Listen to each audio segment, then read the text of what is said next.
Welcome to Kenton Teaches. Enjoy the video. In this video, I will explain how to make chicken broth Maggi. To start, take 1 Maggi chicken broth cube. Place it into a heat-proof measuring cup or bowl. Now, pour in 2 cups of very hot, almost boiling water. Stir the mixture gently but consistently for about 30 seconds. You want to ensure the cube fully dissolves, creating a smooth, golden liquid. This simple step forms the foundation of your delicious broth. To elevate your broth's flavor, consider adding some fresh elements. A sprig of fresh parsley or cilantro, finely chopped, can introduce a wonderful aroma. You might also sauté 1/4 cup of finely diced onion and 1 clove of minced garlic before adding them to the dissolved broth.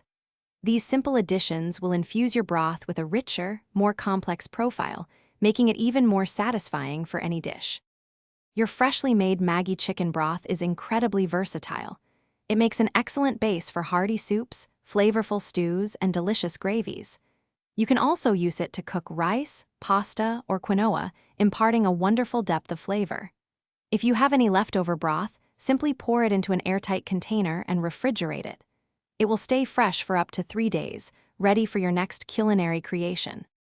For the best results, remember a few key tips. While hot water is essential, avoid using vigorously boiling water, as it can sometimes affect the flavor. Adjust the number of Maggi cubes according to how strong you want your broth. 1 cube per 2 cups is a good starting point.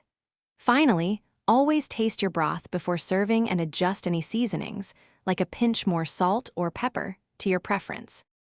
Thanks for watching. Please subscribe if this video was helpful.